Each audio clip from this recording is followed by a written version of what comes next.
Olá, leitores da Bíblia, bem-vindos ao dia 288. Eu sou a Tati Camargo, do Mulheres com Fé, e juntos estamos lendo a Bíblia por completo, com apenas 15 minutos por dia e alguns minutos adicionais para o mini estudo bíblico. Hoje eu vou ler para vocês Marcos, capítulo 4 e 5, mas antes vamos fazer a nossa oração. Senhor Deus, amado Pai, obrigado por mais um dia na Tua presença. Obrigado por essa oportunidade de estarmos lendo a Tua Palavra. Enquanto muitos países não podem ter acesso à Tua Palavra, Pai, nós temos essa liberdade de termos mais que uma, duas Bíblias em nossas casas. Que possamos valorizar, Pai, a Tua Palavra e buscar se relacionar contigo, Pai, lendo a cada capítulo. Que o Teu Espírito Santo possa nos dar entendimento dessa leitura que vamos fazer hoje, nos dar compreensão, nos dar a direção da Tua vontade, revelar aquilo que está no Seu coração para as nossas vidas, Pai. Obrigada, Pai, por tudo que o Senhor é em nossas vidas, que hoje possamos Te amar mais as pessoas que o Senhor colocar em nossos caminhos. Em nome de Jesus. Amém. A parábola do semeador. Novamente, Jesus começou a ensinar à beira-mar. Reuniu-se ao seu redor uma multidão tão grande que ele teve que entrar num barco e assentar-se nele. O barco estava no mar, enquanto todo o povo ficava na beira da praia. Ele lhes ensinava muitas coisas por parábolas, dizendo em seu ensino: ouçam, o semeador saiu a semear. Enquanto lançava a semente, parte dela caiu à beira do caminho, e as aves vieram e a comeram. Parte dela caiu em terreno pedregoso, onde não havia muita terra, e logo brotou porque a terra não era profunda. Mas quando saiu o sol, as plantas se queimaram e secaram, porque não tinha raiz. Outra parte caiu entre espinhos, que cresceram e sufocaram as plantas, de forma que ela não deu fruto. Outra caiu em boa terra, germinou, cresceu e deu boa colheita, a 30, 60 e até 100 por um. E acrescentou: aquele que tem ouvidos para ouvir, ouça. Quando ele ficou sozinho, os 12 e os outros que estavam ao seu redor lhe fizeram perguntas acerca das parábolas. Ele lhes disse: a vocês foi dado o mistério do reino de Deus, mas aos que estão fora, tudo é dito por parábolas, a fim de que, ainda que vejam, não percebam, ainda que ouçam, não entendam. De outro modo, poderiam converter-se e ser perdoados. Então Jesus lhes perguntou: vocês não entendem esta parábola? Como então compreenderão todas as outras? O semeador semeia a palavra. Algumas pessoas são como a semente à beira do caminho, onde a palavra é semeada. Logo que a ouvem, Satanás vem e a retira, a palavra nela semeada. Outras, como a semente lançada em terreno pedregoso, ouvem a palavra e logo a recebem com alegria. Todavia, visto que não têm raiz em si mesmas, permanecem por pouco tempo. Quando surge alguma tribulação ou perseguição por causa da palavra, logo a abandonam. Outros ainda, como a semente lançada entre espinhos, ouvem a palavra, mas quando chegam as preocupações dessa vida, o engano das riquezas e os anseios por outras coisas, sufocam a palavra, tornando-a infrutífera. Outras pessoas são como a semente lançada em boa terra. Ouvem a palavra, aceitam-na e dão uma colheita de 30, 60 e até 100 por um. A candeia. Ele lhes disse: quem traz uma candeia para ser colocada debaixo de uma vasilha ou de uma cama? Acaso não coloca no lugar apropriado? Porque não há nada oculto senão para ser revelado, e nada escondido senão para ser trazido à luz. Se alguém tem ouvidos para ouvir, ouça. Considerem atentamente o que vocês estão ouvindo, continuou ele. Com a medida com que medirem, vocês serão medidos, e ainda mais lhes acrescentarão. A quem tiver, mais lhe será dado. De quem não tiver, até o que tem lhe será tirado. A parábola da semente. Ele prosseguiu dizendo: o reino de Deus é semelhante a um homem que lança semente sobre a terra. Noite e dia, estando ele dormindo ou acordado, a semente germina e cresce, embora ele não saiba como. A terra por si própria produz o grão. Primeiro o talo, depois a espiga e então o grão cheio na espiga. Logo que o grão fica maduro, o homem lhe passa a foice porque chegou a colheita. A parábola do grão de mostarda.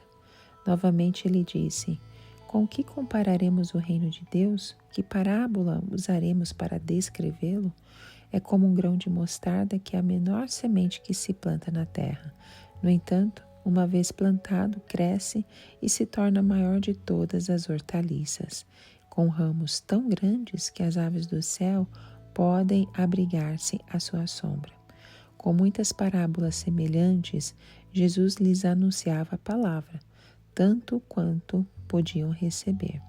Não lhe diziam nada sem usar alguma parábola. Quando, porém, estava a sós com seus discípulos, explicava-lhes tudo. Jesus acalma a tempestade. Naquele dia, ao anoitecer, disse ele aos discípulos: vamos para o outro lado. Deixando a multidão, eles os levaram no barco, assim como estava.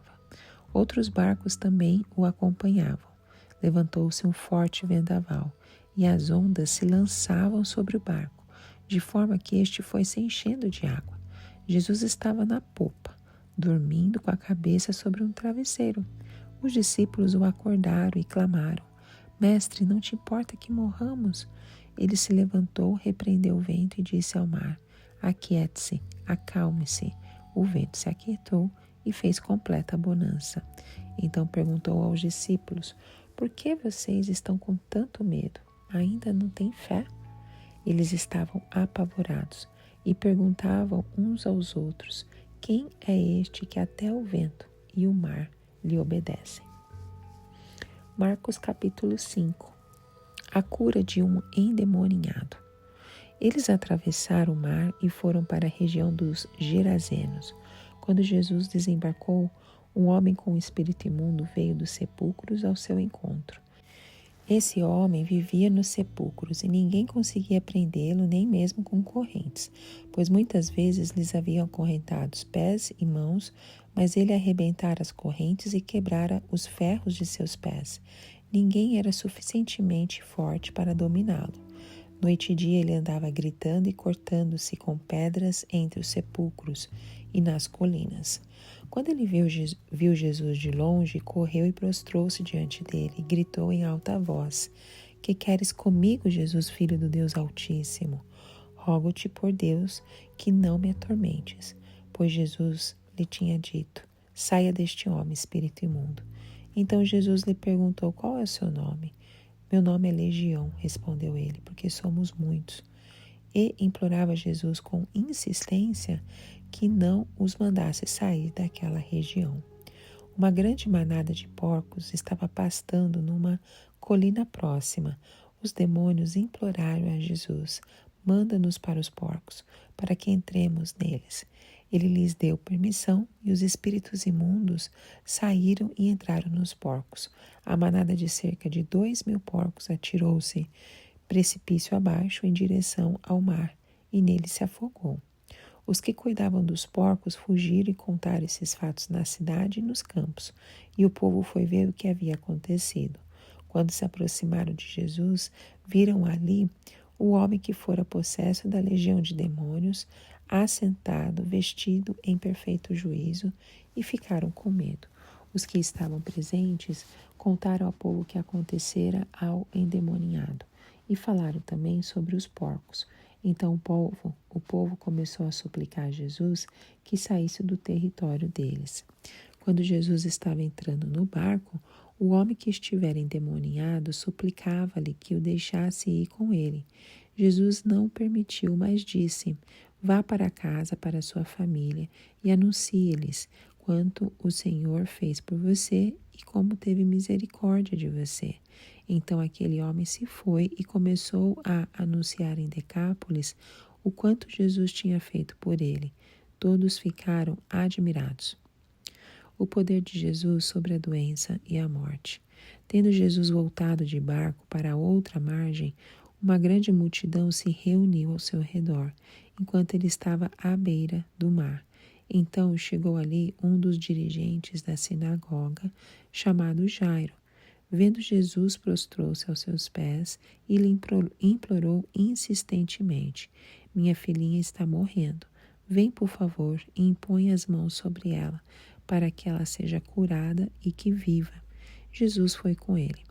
Uma grande multidão o seguia e o comprimia, e ali estava uma certa mulher que havia 12 anos vinha sofrendo de hemorragia.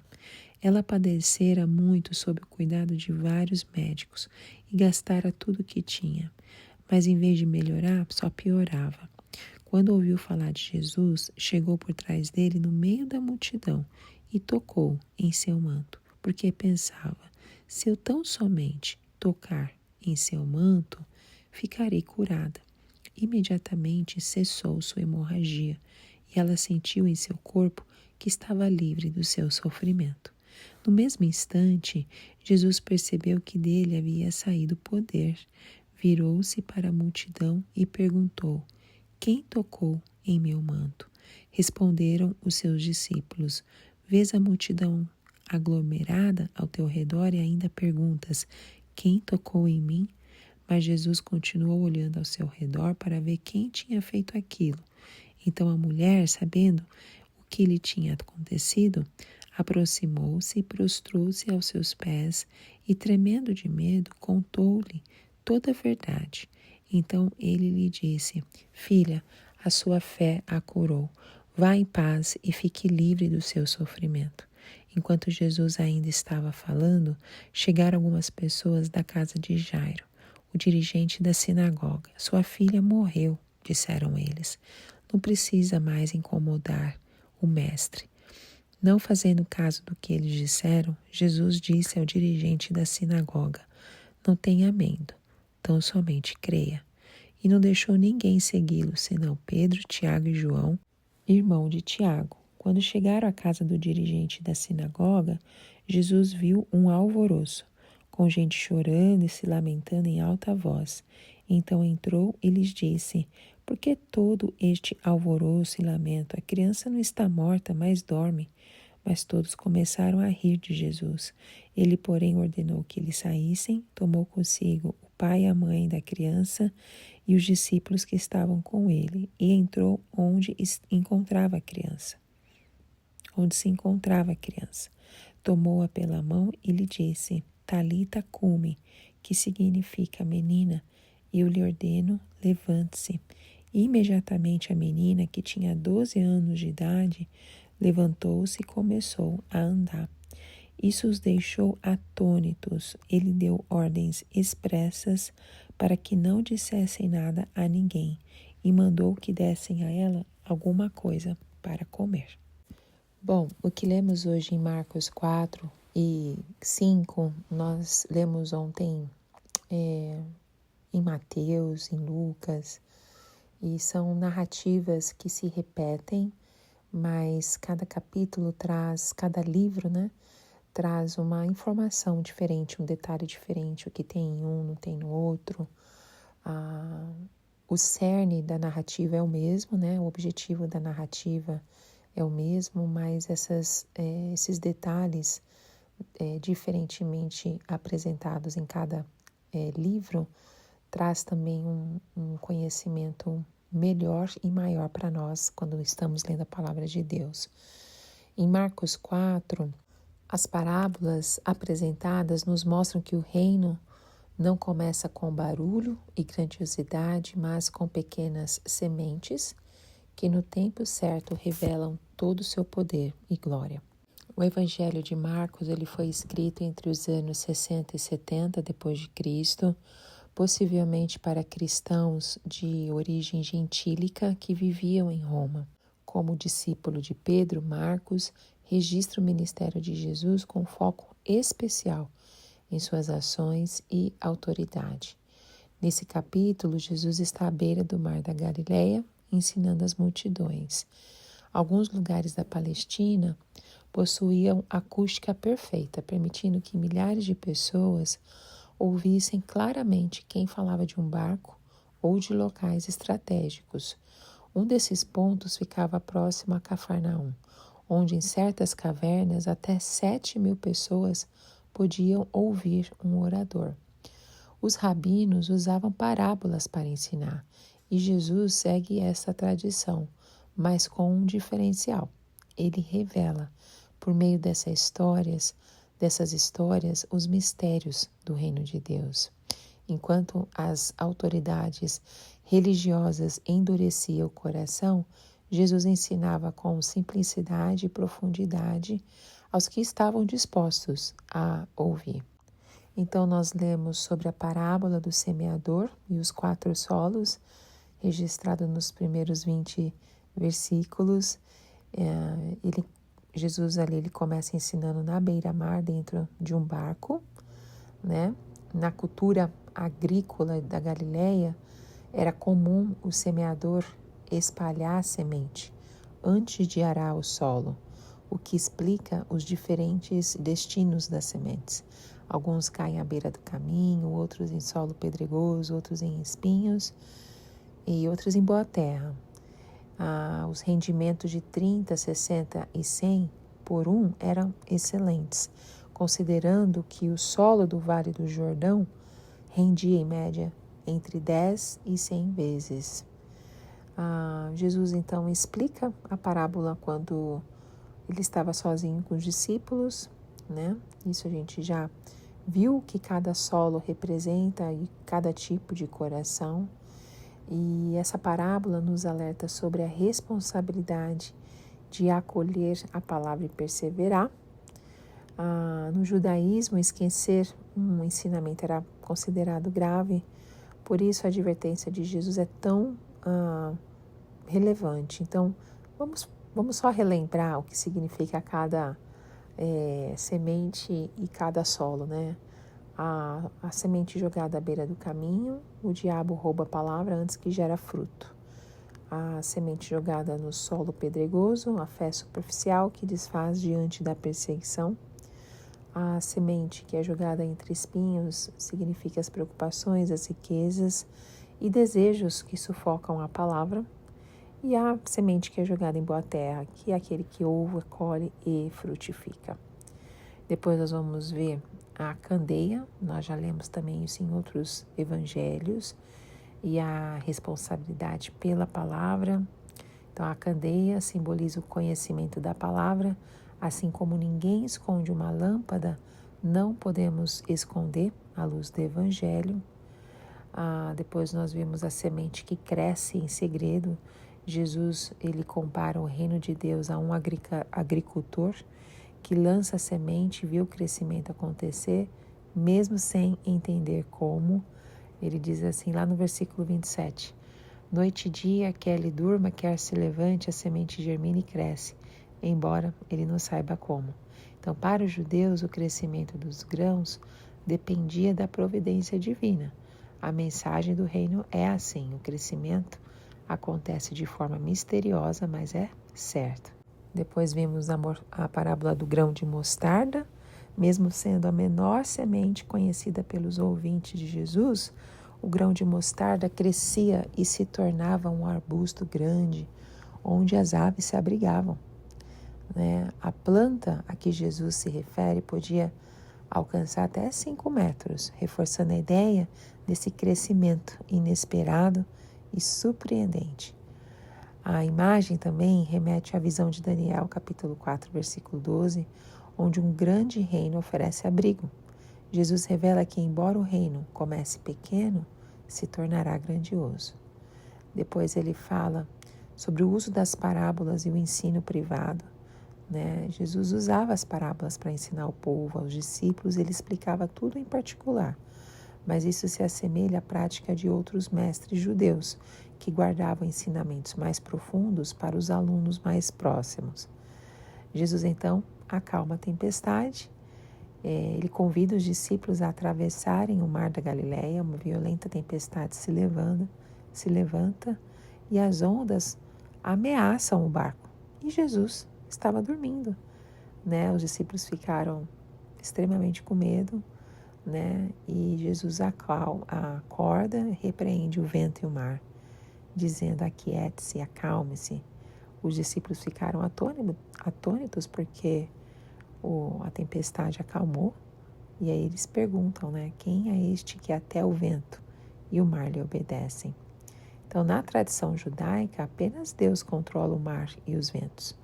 A gente pode ver isso lá em Salmo 107, versículo 29. O poder de Jesus revela a sua identidade divina. Mesmo para os pecadores experientes, as tempestades do mar da Galileia podiam ser assustadoras. Jesus, porém, dorme em paz, demonstrando confiança total no Pai. Em Marcos 5, é um capítulo que nos conduz a momentos intensos no ministério de Jesus. Nesse capítulo, ele enfrenta o caos espiritual, o preconceito social e o maior inimigo humano, a morte. À medida que a gente lê o capítulo 5, a gente pode perceber como o poder de Cristo não conhece barreiras, seja no território dos gentios, na impureza social ou no luto mais profundo. Nós lemos sobre a libertação do endemoniado na região dos Gerazenos, nós já lemos em outros evangelhos também, mas Jesus chega ali em Decápolis, território onde o judaísmo considerava os túmulos impuros e habitado por demônios. E o cenário é sombrio. Noite, cavernas e um homem possuído. Esse homem vivia entre os sepulcros, isolado, se automutilava e possuía uma força sobrenatural. Nas culturas antigas, as possessões demoníacas muitas vezes se manifestavam com força incomum e comportamentos autodestrutivos, como cortes no corpo, prática comum em rituais pagãos. Quando o homem vê Jesus, ele corre e se prostra, mas quem fala através dele são os demônios. Essa súplica que ele fala, né, o demônio fala através desse homem: que queres comigo, Jesus, Filho do Deus Altíssimo, revela o reconhecimento, até pelos demônios, da autoridade divina de Jesus. A expressão rogo-te por Deus lembra fórmulas de exorcismo usadas na época como tentativa de autoproteção, o que mostra o desespero das forças malignas diante do Filho de Deus. E o termo que Jesus pergunta, né, para ele quem que é o nome do Espírito, ele responde que é legião, remete ao exército romano, indicando uma multidão de demônios no homem, algo tão devastador quanto assustador. Os demônios pedem para entrar nos porcos, animais impuros para os judeus, e se precipitam no mar. Na tradição judaica, o mar era associado ao caos e à morada de demônios. Qual foi o resultado? Destruição. A natureza do mal é exposta: roubar, matar e destruir. Quando o povo viu que o homem estava liberto, eles reagem. O povo começou a suplicar a Jesus que saísse do território deles. Essa reação revela o quanto interesses econômicos e o medo do sobrenatural falavam mais alto que a libertação daquele homem. O homem curado deseja seguir Jesus, mas o mestre o envia de volta para a sua terra como um missionário.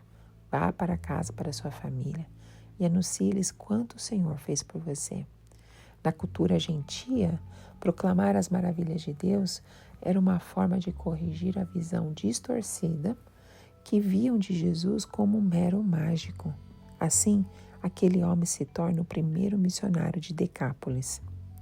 Depois nós vimos a cura da mulher e a ressurreição da filha de Jairo, que nós já lemos em outros evangelhos.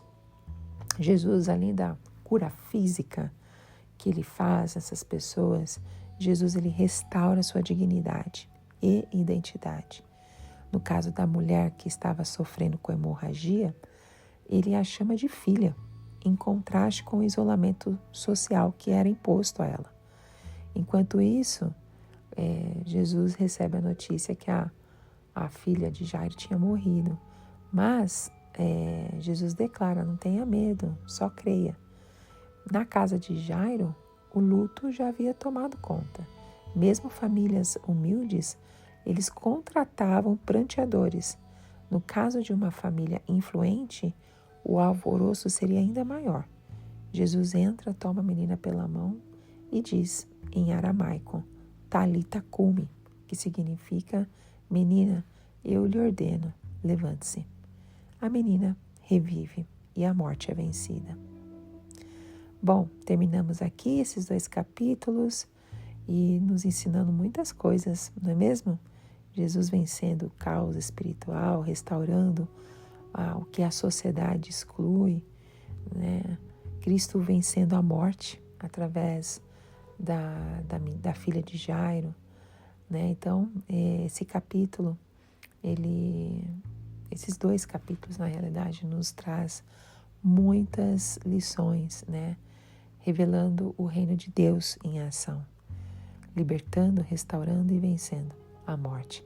Que Deus continue falando aos nossos corações e até o próximo áudio. Tchau, tchau.